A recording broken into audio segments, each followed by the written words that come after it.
Good evening everyone and welcome to Gundam News.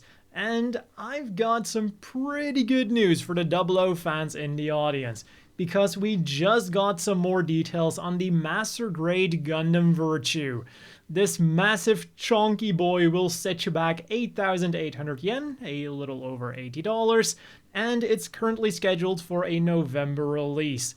For that price though, we are getting quite a bit of kit. Not only does it come with everything for the Virtue itself, but once it ditches all of that armor and transforms into the Nodley, it also comes with a beam rifle and shield for that thing. So whether you like them lean and mean or nice and thick, this kit looks like it's going to satisfy everyone. Also, for anyone thinking that the Virtue was that mystery master grade that got announced a little while ago, that thing only cost 5,500 yen, 5,000 yen without taxes, so significantly cheaper than the Virtue, and that thing's also set to release in August.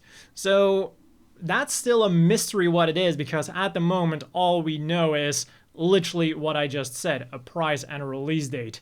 What we do know something about then is the high-grade Gundam Gremory, a very Death Scythe-inspired edgy Gundam.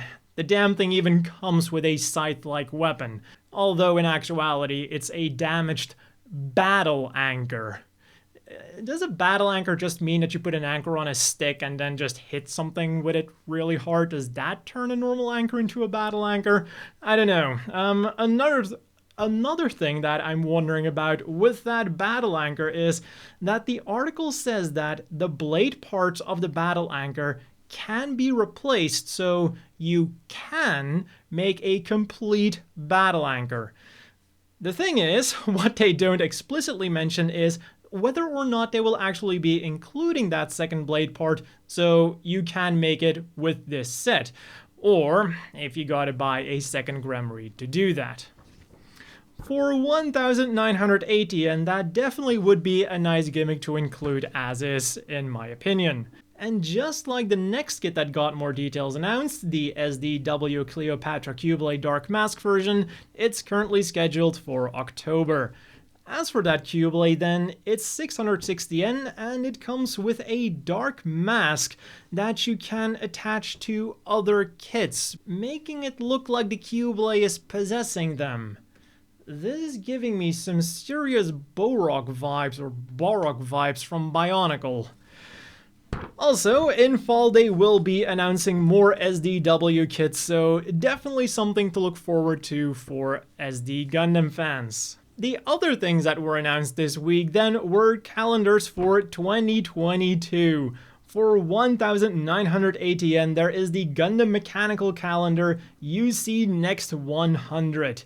Which features various mobile suit designs from the late Universal Century. And this is no coincidence, because along with Hathaway's Flash, they're currently making plans to explore more of those gaps in between the late Universal Century series, which is what the UC Next 100 thing is all about.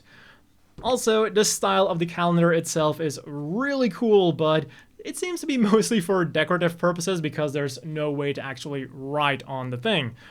Unlike the Gundam Seed Calendar, which prominently features one of the main characters every month, with some highlights of the show along with it. I also love how all of the birthdays of the featured characters are already on the calendar, so you'll never forget their birthday at the very least. If there was a Gundam Seed version with a certain character on it, I'd buy it in a heartbeat. Then for 2,970 yen, you can get a large B5 calendar with some of Kunio Okawara's most famous artwork for the first Gundam series. And honestly, looking at that, all I've got to say about it is that it's beautiful. And you know what's also beautiful? Loot Crate's sending me another box, but they never actually told me they were going to send me a box. So this showed up a couple of weeks ago and I was like, what am I actually supposed to do with this? So I'm just giving them a shout out in this video. It came with a really nice Dr. Stone t-shirt, that scarf over there from Burn the Witch, 2 whole ReZero cable ties, and my second favorite of the box, a really cool bookmark. If it's something that interests you, the code Kakarot15 should still be functional and give you 15% off of your next purchase and support the channel. Moving on to other things we can get right now then. On the 10th, we got the FW Gundam Converge 21 featuring the new Gundam twin funnel type, the Rigazzi custom with that amazing AK-47, the Aegis Gundam, the Blitz Gundam, the Zaku 1 normal version, and the Zaku 1 Black Tri-Stars version. Each one of them will set you back 550 yen, and of course comes with a soda-flavored piece of gum for added value. Today then, over at the Gundam Base, sales started for the Figure Rise Standard Build Fighters Try Gundam Base Limited Edition Hoshino Fumina Gundam Base Color. So if you want a blue version of Senpai with or without her hoodie, now's your chance for 2,640 yen. Although, other than the color difference, the only real difference is that she comes with a Gundam Base sticker for her pants. For 3,630 yen, then you can get a triple pack including the Core Gundam 2, and Alice Core Gundam Low Visibility version. The set also comes with a nice variety of weapons, and of course also touts the ability to combine with other sets to make your very own custom and unique Gundam. Then for 1,870 yen, around $15-ish dollars, you can taste the rainbow with the high-grade Uraven Gundam Dive into the Dimension clear version. Although this isn't just a normal clear version, it's got glitter in it. Hey, at least it makes it a little bit more special than a normal clear version, I guess. But like I always say, whatever floats your boat, if you like it, that's good for you. And then for the really patient folks, on the same day, P-Bandai started selling 3 Gundam-themed 1,000-piece puzzles. I once started a 1,000-piece puzzle as a kid. It was of a mountain. The damn thing had 2 main colors. Gray for the mountain, and then blue for the sky. Then there was like some white for the snow on top of the mountain, and for some of the clouds that were flying around, and green for like this little forest, well, for the big forest that was just barely visible. And no, I never even got close to finishing it. And it took me a very long time to touch a puzzle afterwards, and well, maybe these will actually be the first 1,000-piece puzzles that I would actually want to finish, because the designs are pretty cool. We've got Amuro scoring his first kill, Char doing his Char kick, and the Battle of Solomon. And then on the 10th, we got the first tankobon volume of the Hathaway's Flash manga series. And I gotta be honest here, even though the inside, like the actual style of the manga, is totally fine, the cover art of the manga feels very like the thing that's supposed to sell me on the manga isn't selling it at all. Now, for those interested in checking out the manga itself, I will have a link to the first chapter down below, an official link, of course, Japanese only. In other news then, this week another new Gundam Girl was announced, and I really proved my previous point to myself, because when I looked at the thumbnail of this picture, it didn't have the name of the mobile suit on it, and it took me a little bit to realize, like, oh, it's the Gym Cold Districts type. Like, when you look at it, you can see the things that does make it the Gym Cold Districts type. And I also love what Mika Akitaka did with the head.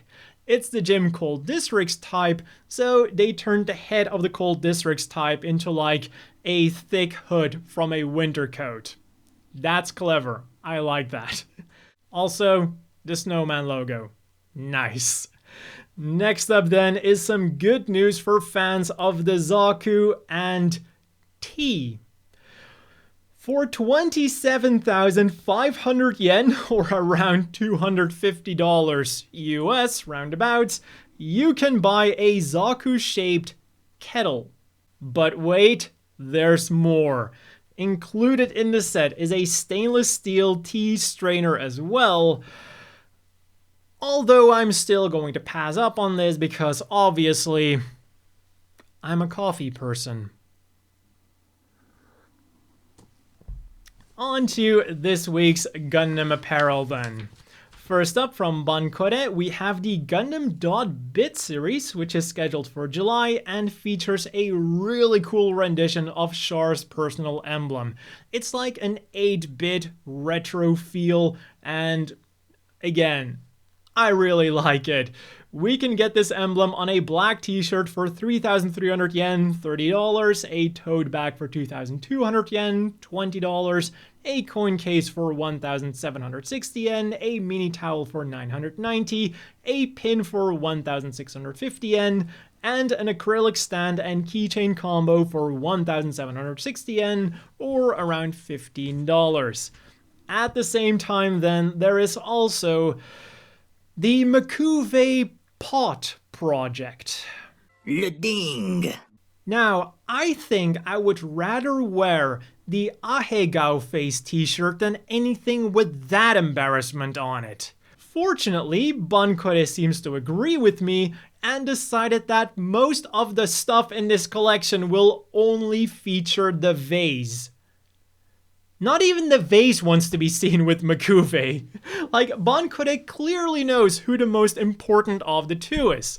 So, there is a t-shirt with Qubeley inappropriately touching that poor, helpless vase that simply cannot escape for 3,960 yen, 35 US, a t-shirt with just the vase, 3,300 yen, around $30, a tote bag for 2,200 yen, $20, and just because they could, a pouch in the form of the actual vase itself for 2,420 yen. Now, I just quickly want to set the record straight here. I'm not saying that everything Qubeley did was bad. He helped win the Federation the war, thanks to him we have Gyanko. I'm just saying that everything he intentionally did was bad. Other than the Bankore stuff then, we also have 2 strict G lines, which will go live at around the time that this video goes live. There is the roomwear collection, or, well, the pajama collection really, featuring comfy clothes with a cool design on them. There is a blue Amuro Ray version, a purple Garmazabi version, and a red Char Aznable version, which is 3 times as comfortable as the rest. These will set you back 6,600 yen, or around $60 each.